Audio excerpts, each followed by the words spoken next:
اسلام آباد ایک خوبصورت شہر ہے۔ دن کی روشنی میں یہ شہر جتنا پرسکون اور صاف نظر آتا ہے، رات کے اندھیروں میں اس کی خاموشی کبھی کبھی انسان کے دل پر بوجھ ڈال دیتی ہے۔ خاص طور پر پرانی عمارتیں جو دور سے عام نظر آتی ہیں، مگر ان کے اندر جانے والے لوگ کچھ اور ہی حقیقت دیکھتے ہیں۔ یہ کہانی علی کی ہے۔ علی لاہور کا رہنے والا تھا۔ اسے ایک نئی نوکری ملی اور وہ اسلام آباد شفٹ ہو گیا۔ جیب زیادہ بھری ہوئی نہیں تھی، اس لیے اس نے سوچا کہ کرائے کا کوئی سستا فلیٹ لے لیا جائے۔ پہلا دن، نیا گھر۔ علی نے F6 سیکٹر کی ایک پرانی عمارت دیکھی۔ عمارت کے باہر سے تو عام سی لگتی تھی، مگر کرایہ بہت کم تھا۔ پراپرٹی ڈیلر نے بھی زیادہ باتیں نہیں کی، بس یہ کہا کہ او بھائی، فلیٹ خالی ہے، اگر رہنا ہے تو لے لو ورنہ چھوڑ دو۔ علی نے فلیٹ دیکھنے کا فیصلہ کیا۔ فلیٹ اندر سے صاف ستھرا تھا۔ 2 کمرے، ایک کچن اور بالکونی۔ حیرت یہ تھی کہ اتنے بڑے فلیٹ کا کرایہ باقی جگہوں کے مقابلے میں آدھا تھا۔ علی خوش ہو گیا اور فوراً ایڈوانس دے کر شفٹ ہو گیا۔ لیکن جب وہ باہر نکلا تو ایک بوڑھی عورت جو اسی عمارت کے نیچے رہتی تھی، اس سے آہستہ سے بولی، بیٹا وہاں رات کو زیادہ شور نہ کرنا، اور اگر کوئی دستک دے تو دروازہ مت کھولنا۔ علی نے ہنس کر بات کو نظر انداز کیا۔ اسے لگا شاید بڑھیا کسی پرانی خرافات پر یقین رکھتی ہے۔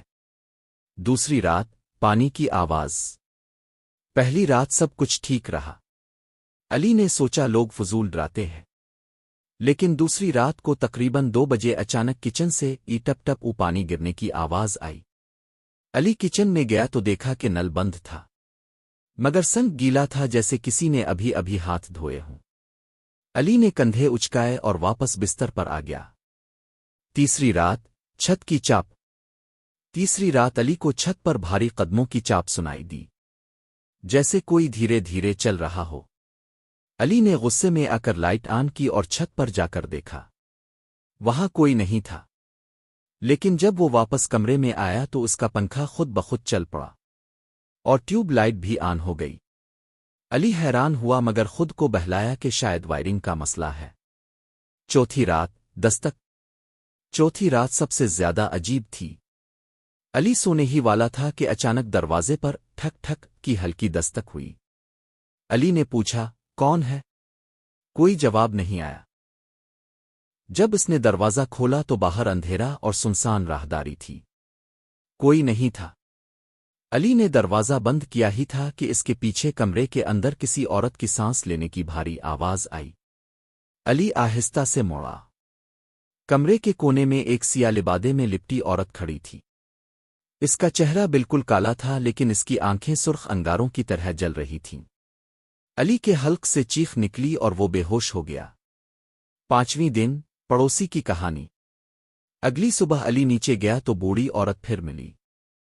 اس نے سنجیدہ لہجے میں کہا، بیٹا اب بھی وقت ہے، یہ فلیٹ چھوڑ دو، وہاں جو ہے وہ کسی کو زندہ نہیں رہنے دیتی۔ علی نے ہمت کر کے پوچھا، آخری رہنے والے کا کیا ہوا تھا؟ بوڑھی عورت نے کراہتے ہوئے بتایا، 3 سال پہلے ایک فیملی یہاں آئی تھی، ماں باپ اور ایک بیٹی۔ شروع میں سب ٹھیک رہا، لیکن پھر راتوں کو بیٹی چیخنے لگی۔ ایک رات وہ اچانک غائب ہو گئی۔ پولیس آئی مگر کچھ نہیں ملا۔ اس کے بعد وہ دونوں میاں بیوی بھی پاگل ہو گئے اور ہسپتال میں مر گئے۔ فلیٹ تب سے خالی ہے۔ علی کے رونگٹے کھڑے ہو گئے، لیکن وہ ضدی تھا۔ اس نے سوچا کہ شاید یہ محض کہانیاں ہیں۔ چھٹی رات، حقیقت کا انکشاف۔ چھٹی رات علی اپنے دوست کو بلا لایا تاکہ وہ بھی دیکھے کہ کچھ نہیں ہوتا۔ دونوں دوست رات گئے جاگتے رہے۔ تقریباً 2 بجے پھر دستک ہوئی۔ اس بار علی نے دروازہ نہیں کھولا، لیکن اچانک کمرے کے اندر روشنی بجھ گئی۔ کونے میں وہی عورت کھڑی تھی۔ دوست نے موبائل کی فلیش جلائی تو عورت اچانک چیختی ہوئی ان پر لپکی۔ دونوں کے موبائل ہاتھ سے گر گئے۔ کمرہ اندھیرے میں ڈوب گیا۔ اس لمحے علی نے ایک بچی کی رونے کی آواز سنی، بابا، مجھے اندھیروں میں چھوڑ دیا تھا نا، اب میں اکیلی نہیں رہوں گی۔ علی اور اس کا دوست بے حال ہے کر بھاگے اور دروازہ توڑ کر عمارت سے باہر نکل گئے۔ انجام اگلی صبح علی نے سامان بھی نہیں اٹھایا، سیدھا پراپرٹی ڈیلر کو فون کیا اور کہا، یہ فلیٹ واپس لے لو، مجھے نہیں رہنا۔ پراپرٹی ڈیلر نے ہنس کر کہا، سب یہی کہتے ہیں، لیکن کوئی بھی سچ نہیں جانتا۔ وہ بچی اب بھی اسی فلیٹ میں ہے۔ اس دن کے بعد علی نے وہ فلیٹ کبھی دو